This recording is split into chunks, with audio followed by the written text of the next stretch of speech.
Au laboratoire 5A, on nous demande de vérifier si la loi de la réflexion s'applique toujours dans les miroirs courbes. Donc ici, on va travailler avec un miroir concave. Première manipulation, on nous demande de tracer une ligne à 1 cm du bord gauche de la feuille, ce que je viens de faire avec ma règle, puis ensuite de tracer l'axe principal qui va être perpendiculaire à cette droite-là. J'utilise mon miroir, question de savoir où mettre mes rayons incidents, juste pour savoir où je vais les aligner. Ensuite de ça, je vais tracer 5 lignes droites avec des angles là, quelconques, puis dans le fond, je vais les faire toutes arriver à des points différents. Ensuite de ça, je vais faire des petites pointes de flèches là, pour dire que c'est des rayons incidents, donc que la lumière va se diriger vers les miroirs. Une fois que ça va être fait, il va me rester plus qu'à utiliser ma boîte à rayons sur l'axe principal pour pouvoir bien placer mon miroir. Donc, on va placer la boîte à rayons sur l'axe principal, comme on peut voir ici. Je mets mon miroir et j'essaie de l'enligner là, de façon à ce que le rayon réfléchi aille directement par-dessus le rayon incident. Comme ça, je sais que mon miroir va être bien placé, puis mon axe principal va être une normale. Une fois que ça c'est fait, je vais tracer là, les contours dans mon miroir. Je vais essayer de ne pas trop le faire bouger, là, puisque s'il bouge, ça va amener des erreurs de manipulation, en fait des erreurs de lecture. Ensuite de ça, ce qu'on fait, c'est que on va aller placer la boîte à rayons à quelque part, dans le fond, sur le miroir, peu importe où. Dans le fond, tout ce qu'on veut ici, c'est de trouver une autre normale, dans le fond. En trouvant cette deuxième normale-là, on va pouvoir trouver le centre de courbure. Donc, une fois que j'ai trouvé une normale, en fond, c'est des rayons qui reviennent sur eux-mêmes, je vais, à l'aide de mon crayon, faire des petits points pour pouvoir le repérer un peu plus tard. Ensuite de ça, on est rendu à l'étape 9. Ce que je fais, c'est que, dans le fond, je vais mettre ma boîte à rayons sur chacun de mes 6 rayons incidents. Puis, avec mon crayon, je vais tracer où arrive mon rayon réfléchi.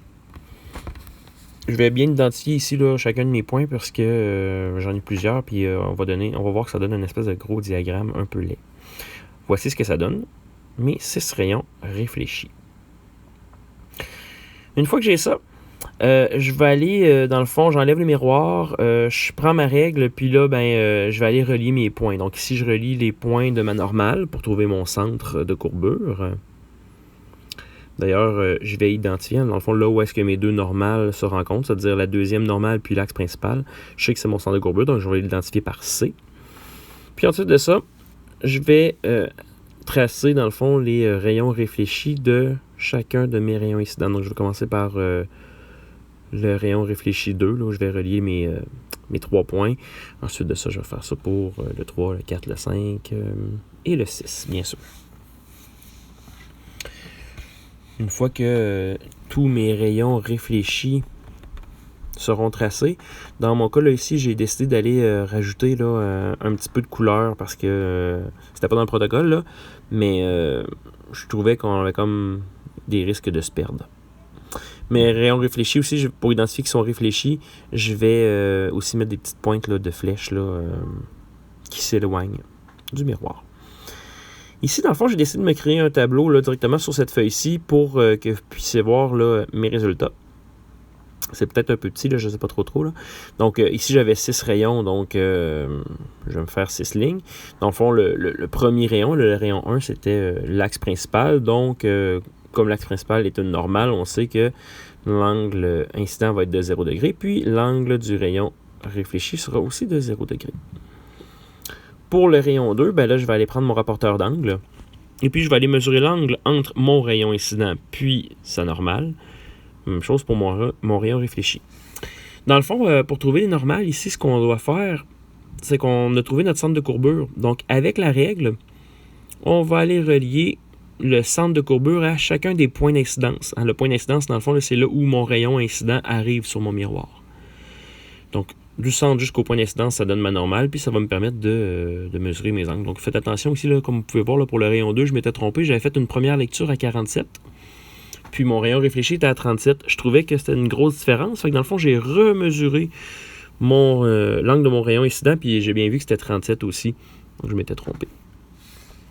Une différence là, de 2 degrés est tout à fait normale, tout simplement à cause de l'utilisation là, du rapporteur d'angle. Là, on sait qu'on a une erreur de 1 degré sur chaque mesure. Donc, une erreur de 1 degré sur mon rayon incident, une erreur de 1 degré sur mon rayon réfléchi, ça fait une erreur de 2 degrés, donc c'est tout à fait acceptable. Au-delà de ça, c'est peut-être des petites erreurs de manipulation, là, soit le miroir avait bougé un petit peu, soit le rayon lumineux était peut-être un petit peu trop large, là, puis on avait de la difficulté, on a peut-être fait une petite erreur de 1 degré en le positionnant. Puis ça peut arriver aussi là, que vous ayez eu un miroir là, qui était plus tout à fait rond, plus tout à fait parfait.